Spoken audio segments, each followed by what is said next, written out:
کہ جیسے کسی درندے نے بری طرح سے اس کی گردن کو پھمپھوڑ کر رکھ دیا ہو۔ گردن سے نکلے خون نے اس جگہ کی زمین کی مٹی کو سرخ کیا ہوا تھا۔ کھیتوں سے اٹھا کر راجو کی لاش کو گاؤں لائے جانے پر کوہرام مچ گیا۔ گھر والے بین کر رہے تھے، جبکہ پورے گاؤں کے لوگوں کے دماغ پر دہشت بیٹھ گئی تھی۔ کسی کی کچھ سمجھ میں نہیں آ رہا تھا کہ یہ سب کیا ہوا ہے۔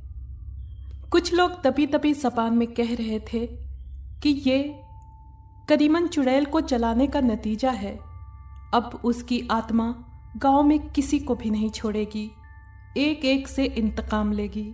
سب سے زیادہ ڈرا ہوا گاؤں کا زمیندار علی نواز تھا۔ اس نے پاسٹ میں بھی اسی طرح کے الگ الگ لوگوں کی زمینوں کو ہڑپ کیا تھا۔ علی نواز کو یہ شوق تھا کہ اس کی گاؤں میں اتنی زیادہ زمینیں ہوں کہ کوئی اس کا مقابلہ نہ کر سکے۔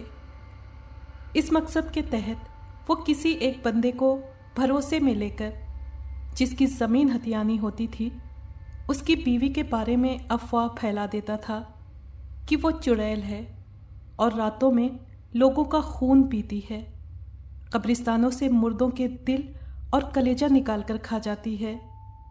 اس طرح زمیندار نے ان گنت لوگوں کی زمینیں ہتھیا لی تھیں، لیکن کبھی کوئی ایسی گھٹنا، ایسا واقعہ گاؤں میں پیش نہیں آیا تھا۔ یہ اپنی طرح کا گاؤں میں پہلا واقعہ ہوا تھا جس نے گاؤں والوں کو دہلا کر رکھ دیا تھا۔ کئی دن تک پھر کوئی واردات نہ ہونے پر گاؤں والوں کو سکون ملا تھا اور انہوں نے ڈرنا چھوڑ دیا تھا۔ زمیندار نے بھی سکون کا سانس لیا تھا، ورنہ اس نے سوچ لیا تھا کہ وہ شہر جا کر کسی عامل سے مدد لے گا۔ اس کا شہر میں ایک عامل جاننے والا تھا۔ کبھی جب وہ کسی پریشانی میں ہوتا تھا تو وہ اس عامل کے پاس چلا جاتا تھا۔ وہ عامل کالے جادو کا ماہر تھا۔ اس کے پاس لوگوں کا ہر وقت تانتا بدھا رہتا تھا۔ ایک صبح زمیندار جب سو کر اٹھا تو اسے ایسا محسوس ہوا کہ جیسے اس کے سرہانے کوئی کھڑا ہے۔ اس نے پلٹ کر دیکھا تو وہاں کوئی بھی موجود نہیں تھا۔ اس نے اپنا وہم جان کر باتھ روم کی طرف قدم بڑھائے۔ اچانک گھنگرو بجنے کی آواز سنائی دی۔ وہ آواز باتھ روم سے ہی آ رہی تھی۔ ایسا لگ رہا تھا کہ جیسے کوئی باتھ روم میں ہے۔ کون ہے اندر؟ اس نے پوچھا۔ جواب میں خاموشی رہی۔ اس نے پھر پوچھا۔ جواب میں خاموشی ہی رہی۔ مجبوراً زمیندار نے باتھ روم کا دروازہ کھول کر اندر جھانکا۔ باتھ روم میں کوئی نہیں تھا۔ اسے بڑی حیرت ہوئی، حالانکہ اس نے خود اپنے کانوں سے گھنگرو کی آواز سنی تھی۔ ایک رات فیاض کھیتوں میں پانی دینے کی ڈیوٹی کر کے گھر کو لوٹ رہا تھا۔ ایک پیڑ کے پاس سے گزرتے ہوئے کوئی چیز پیڑ سے اس پر گری۔ وہ اگر فوراً سے پیچھے نہیں ہو جاتا تو وہ چیز اس پر گر جاتی۔ فیاض نے چونک کر اس چیز کو دیکھا۔ وہ کوئی عورت تھی۔ چہرے پر بال اس طرح بکھرے ہوئے تھے کہ چہرہ دکھائی نہیں دے رہا تھا۔ وہ عورت زمین سے اٹھ کھڑی ہوئی۔ فیاض ابھی تک حیرت سے بت بنا اسے دیکھ رہا تھا۔ جیسے ہی اس عورت نے اپنے چہرے سے بال ہٹائے، وہ کریمن تھی۔ کریمن کو دیکھ کر فیاض کو ایک زبردست جھٹکا لگا۔ اس کے وہم و گمان میں بھی نہیں تھا کہ اس کا سامنا اس طرح سے ہو جائے گا۔ اس کی سمجھ میں نہیں آ رہا تھا کہ وہ کیا کرے۔ فیاض، مجھے دیکھ کر کیوں تیرا دم نکل رہا ہے؟ کیا اس سے پہلے تو نے مجھے دیکھا نہیں؟ بول، خاموش کیوں ہے؟ کریمن نے کہا۔ تم زندہ کیسے ہو؟ فیاض نے کہا۔ جیسے تم زندہ ہو ایسے ہی میں زندہ ہوں، وہ زوردار قہقہا لگا کر بولی، اور میں اس وقت تک زندہ رہوں گی جب تک زمیندار علی نواز مر نہیں جاتا۔ تجھے میرا ساتھ دینا ہوگا، ورنہ تیرا انجام راجو سے بھی زیادہ بھیانک ہوگا۔ مجھے کیا کرنا ہوگا؟ فیاض ہکلایا۔ میری بات غور سے سن۔ زمیندار علی نواز خونی ہے۔ اس کے جسم میں کسی رات ایک بری آتما آ جاتی ہے اور وہ راتوں میں لوگوں کا خون پیتا ہے، اور یہی نہیں بلکہ اکثر قبرستان میں جا کر تازہ قبر کھود کر مردے کا دل کلیجہ چبا جاتا ہے۔ تجھے زمیندار کا یہ روپ لوگوں کو بتانا ہوگا۔ میں یہ بات کس طرح سے زمیندار کے خلاف بول سکتا ہوں؟ میں نے اسے کسی کا خون پیتے نہیں دیکھا۔ فیاض نے بے بسی سے کہا۔ تو نے مجھے کسی کا خون پیتے دیکھا تھا؟ پھر تو نے مجھے چڑیل کس طرح سے ثابت کیا تھا؟ ہاں، اسی طرح سے تجھے زمیندار کو ثابت کرنا ہوگا۔ زمیندار کا اصل روپ دیکھنا چاہتا ہے تو ابھی اور اسی وقت زمیندار کے ڈیرے پہ جا کر دیکھ، اس کے منہ پر انسانی خون لگا ہوگا۔ کریمن نے غصے سے اس کی طرف دیکھا۔ میں دیکھ لیتا ہوں۔ فیاض اس کے اس طرح سے دیکھنے پر گھبرا گیا تھا، اور پھر فیاض تیز بھاگتا چلا گیا اور زمیندار کے ڈیرے پر جا کر ہی سانس لیا۔ زمیندار اسی وقت نیند سے جاگا تھا۔ اس کی نظر جیسے ہی ڈرے ہوئے فیاض پر پڑی تو وہ چونکا۔ فیاض، کیا بات ہے؟ تو اتنا گھبرایا ہوا کیوں ہے؟ صاحب، مجھے کریمن ملی تھی، وہ کہہ رہی تھی۔ یہ کہتے کہتے وہ رک گیا۔ ہاں بول، کیا کہہ رہی تھی؟ صاحب، آپ پر الزام لگا رہی تھی کہ آپ انسانوں کا خون پیتے ہیں۔ وہ بکواس کرتی ہے، اس میں ہمت ہے تو میرے سامنے آ کر بات کرے۔ زمیندار غصے میں بولا۔ صاحب، آپ کے منہ پر خون لگا ہوا ہے۔ فیاض نے ہمت کر کے کہہ ہی دیا۔ زمیندار یہ سن کر گھبرا گیا اور اپنا چہرہ آئینے میں دیکھا۔ واقعی اس کے منہ پر خون لگا ہوا تھا۔ خون دیکھ کر وہ اور گھبرا گیا اور جلدی سے خون صاف کیا۔ دیکھ فیاض، یہ اس کمینی کریمن کی شرارت لگتی ہے۔ وہ مجھے بدنام کرنا چاہتی ہے۔ اس بات کا تو کسی سے ذکر نہیں کرنا۔ جی صاحب، میں کسی سے نہیں کہوں گا۔ یہ کہہ کر فیاض ڈیرے سے واپس لوٹ گیا۔ زمیندار اس کے جانے پر سوچ میں پڑ گیا تھا۔ اب تک وہ زمین ہتھیانے کے لیے جو چال استعمال کرتا تھا، وہی چال اب کریمن نے بھی استعمال کی تھی۔ اس کی سمجھ میں نہیں آ رہا تھا کہ جب کریمن کو زندہ جلا دیا گیا تھا تو پھر وہ زندہ کیسے ہے۔ اچانک کسی عورت کے زوردار کہکہے لگانے پر اس نے چونک کر ادھر ادھر دیکھا۔ اس جگہ اس کے علاوہ کوئی بھی نہیں تھا۔ پھر کسی عورت کے کہکہے کی آواز اسے کیسے سنائی دے گئی؟ زمیندار نے اسے اپنا وہم خیال کیا۔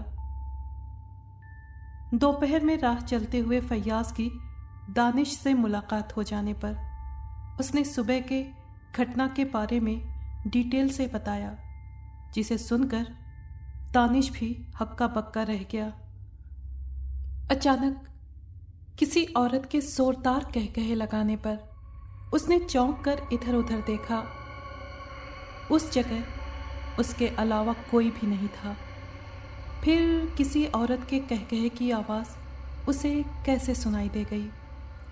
زمیندار نے اسے اپنا وہم خیال کیا۔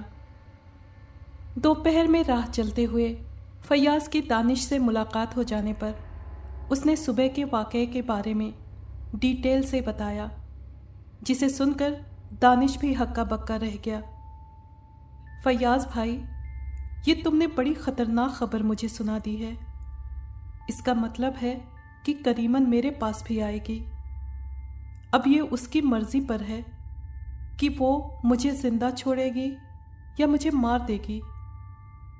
دانش نے پریشان ہوتے ہوئے کہا، میں تمہیں بھی زندہ چھوڑ دوں گی، اس شرط پر کہ تمہیں بھی وہی کرنا ہوگا جو میں تمہیں کہوں گی۔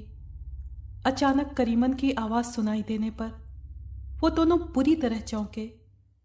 ایک طرف کریمن کھڑی انہیں گھور رہی تھی۔ کریمن تم؟ دانش کی کھکھی بن گئی تھی۔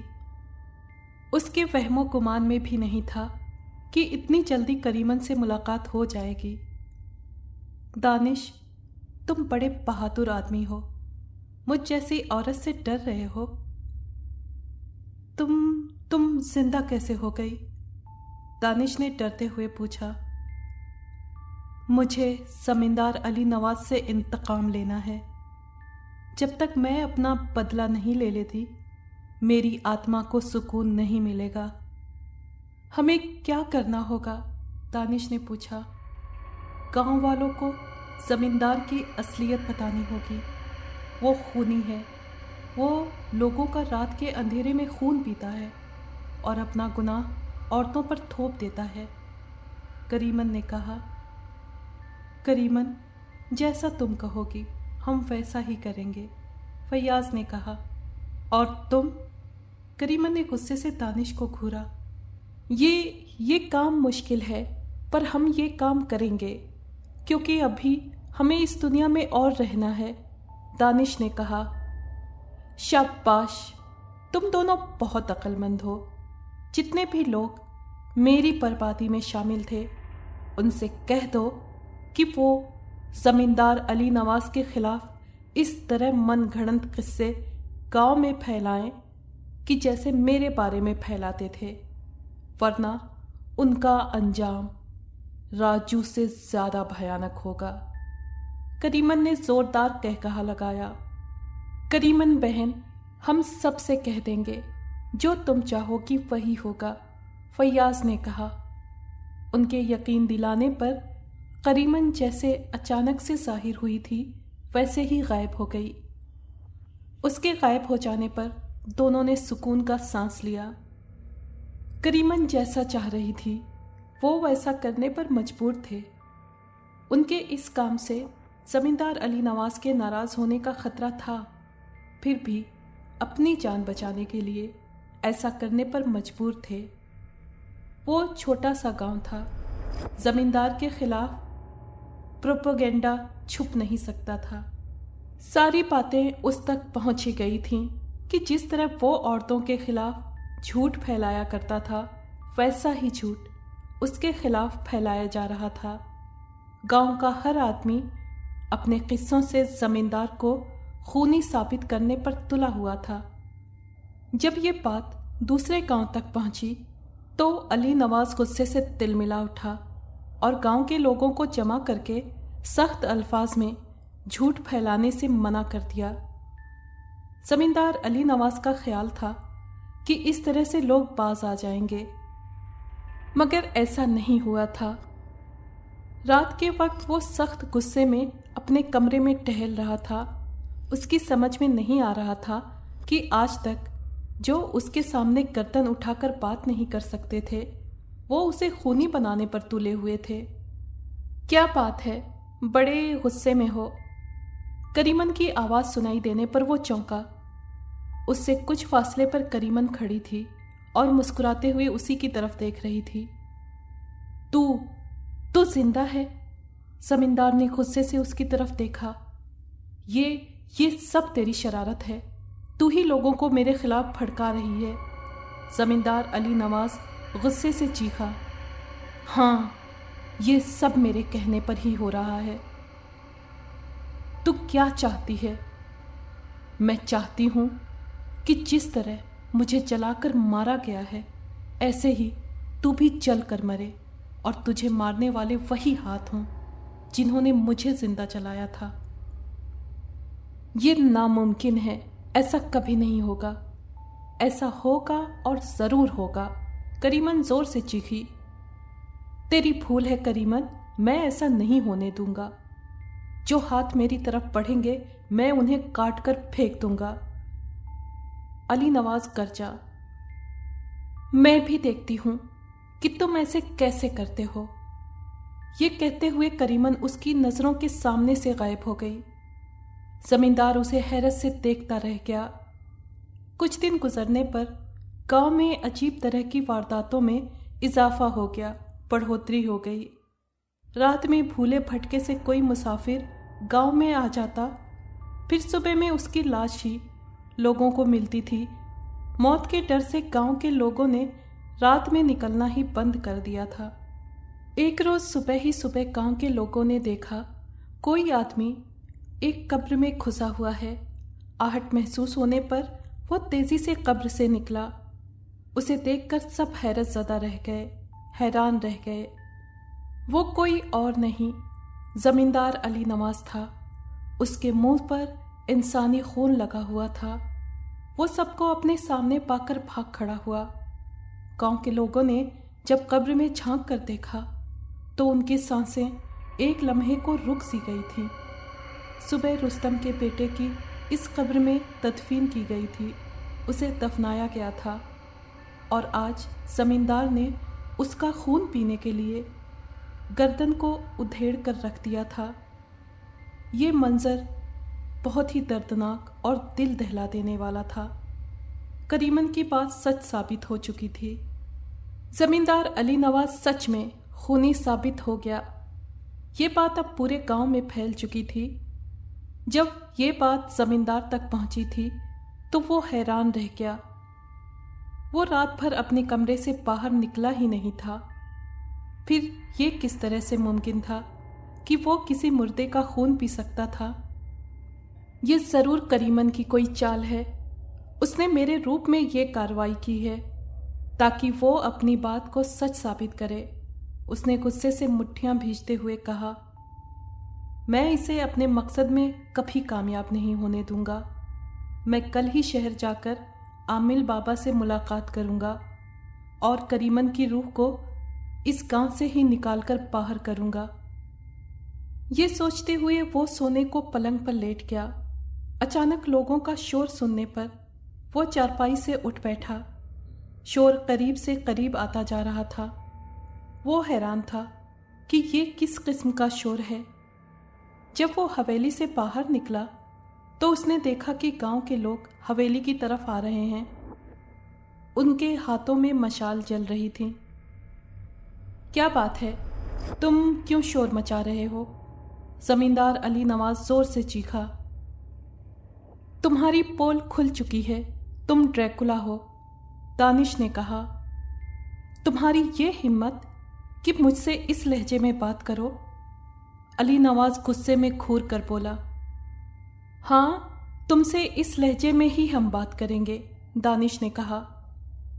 زمیندار علی نواز نے اتنے لوگوں کو غصے میں دیکھ کر معاملے کی نزاکت کو بھانپتے ہوئے کہا، دیکھو، تمہیں غلط فہمی ہوئی ہے۔ میں ڈریکولا نہیں ہوں۔ یہ سب کریمن چڑیل کا چلایا ہوا چکر ہے۔ اس کی روح جل جانے پر ہمیں تنگ کر رہی ہے۔ تم اس کے چکر میں نہیں آؤ۔ میں تمہارا ہمدرد اور مخلص زمیندار ہوں۔ میں بھلا تمہیں کیوں نقصان پہنچاؤں گا؟ اسے زندہ چھوڑنے کی بیوقوفی ہرگز نہیں کرنا، ورنہ یہ ایک ایک کر کے گاؤں کے ہر آدمی کا خون پی کر لوگوں کو مار دے گا۔ کریمن کی آواز گونجی۔ اس کی آواز کا گونجنا تھا کہ سب مل کر زمیندار علی نواز پر ٹوٹ پڑے۔ کسی نے اس پر تیل چھڑکا، کسی نے آگ دکھائی۔ زمیندار علی نواز آگ میں بری طرح سے جلنے لگا۔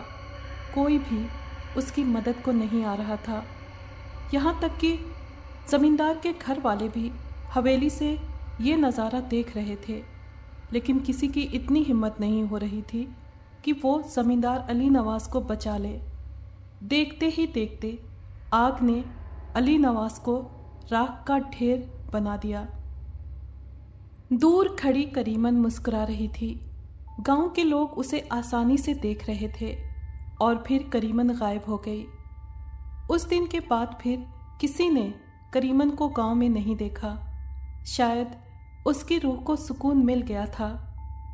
زمیندار علی نواز کی آدھی سے زیادہ زمینوں پر گاؤں کے لوگوں نے قبضہ کر لیا تھا۔ جو تھوڑی بہت زمینیں بچی تھیں وہ زمیندار علی نواز کے بیٹوں نے اونے پونے داموں میں بیچ دی اور شہر میں جا بسے۔ گاؤں میں اب کوئی زمیندار نہیں بچا تھا جو کسی غریب کی بیوی پر چڑیل کا الزام لگا کر اس کی زمین پر قبضہ کر لے۔ اگر آپ کو یہ کہانی پسند آئی ہے تو پلیز لائک اور شیئر کریں اور کمنٹ باکس میں اپنی رائے کا اظہار کیجیے۔ اگر آپ نے ہمارے چینل کو ابھی تک سبسکرائب نہیں کیا ہے تو پلیز سبسکرائب کر لیں اور بیل آئیکن کو پریس کر دیں تاکہ آنے والی ہر کہانی کا نوٹیفیکیشن آپ کو مل سکے۔ شکریہ۔